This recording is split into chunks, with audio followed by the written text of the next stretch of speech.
প্রিয় দর্শকবৃন্দ, আপনাদের প্রিয় চ্যানেলে আরও একটা নতুন গল্প নিয়ে চলে এসেছি। আশা করি আজকের গল্পটি আপনাদের খুবই ভালো লাগবে। প্রচুর মানুষের ভালোবাসা পাচ্ছি আমরা। তবে হ্যাঁ, গল্পটি শুধু শুনলে হবে না, চ্যানেলটিকে সাবস্ক্রাইব করতেও হবে নাকি, কারণ আরও নতুন নতুন ভয়ানক গল্প নিয়ে আসবো আমরা। তবে আর দেরি কেন, এখনই সাবস্ক্রাইব করে নিন আর পাশে থাকা বেল আইকনটিকে অন করে দেবেন, কেমন? আজকের আমাদের গল্পের নাম পিসির বাড়ির ভয়ানক রান্নাঘর। সকালে অফিসে যাব বলে তৈরি হচ্ছিলাম, এমন সময় আমাদের কাছে ফোন আসে।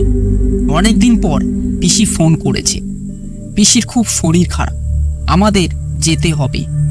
পরদিন আমি, মা আর বাবা বেরিয়ে পড়লাম পিসির বাড়ির উদ্দেশ্যে পিসিকে দেখতে।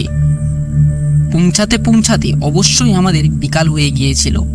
অনেকদিন পর দেখা হয়েছে, তাই পিসি আমাদেরকে আর ছাড়ল না, তার বাড়িতে থেকে যাওয়ার কথা বলল। সেই দিন রাতে আমরা থেকে যাই। রাতে খাওয়া দাওয়া শেষ করে আমরা ঘুমাতে চলে যাই। আমরা সবাই ঘুমিয়ে পড়েছি।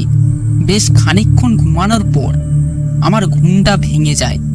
খুব জল তেষ্টা লাগে আমার।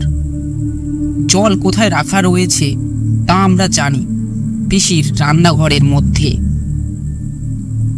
আমি কাউকে আর ডাকলাম না। আমি পিসির রান্নাঘরের দিকে চলে যেতে লাগলাম জল খাওয়ার জন্য। পিসিদের রান্নাঘরটা ছিল পুরো একটা ধারের দিকে, আর তার পাশে রয়েছে বাঁশ বাগান। আমি ক্রমশ এগিয়ে যেতে লাগলাম রান্নাঘরের দিকে। রান্নাঘরের দিকে আসতেই রান্নাঘর থেকে নানান রকম শব্দ আমি শুনতে পাই। হঠাৎ আমার সামনে থেকে একটা বেড়াল ডিঙিয়ে যায়। আমার কেন জানি না হালকা গাটা ঝিরঝিরে ভয় করতে শুরু করে। আমি রান্নাঘরের মধ্যে গিয়ে ঢুকলাম। আমি লাইট নিয়ে যেতে ভুলে গিয়েছিলাম। রান্নাঘরের মধ্যে দেখলাম খুবই অন্ধকার। হঠাৎ আমার পাশে থেকে একটা দমকা হাওয়া বয়ে যায়।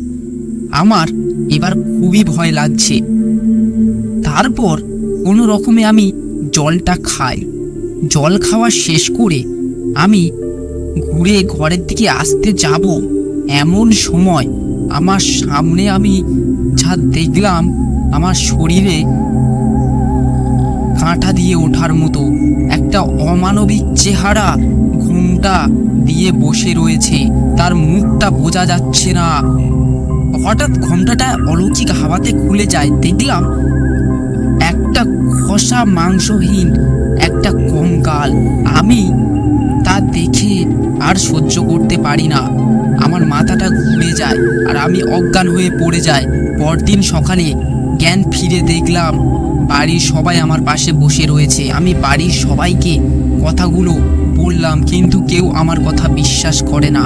সেদিনই আমরা বাড়িতে চলে আসি। আজ আমাদের গল্পটি এতটুকুই ছিল। আশা করি গল্পটি আপনাদের ভালো লেগেছে।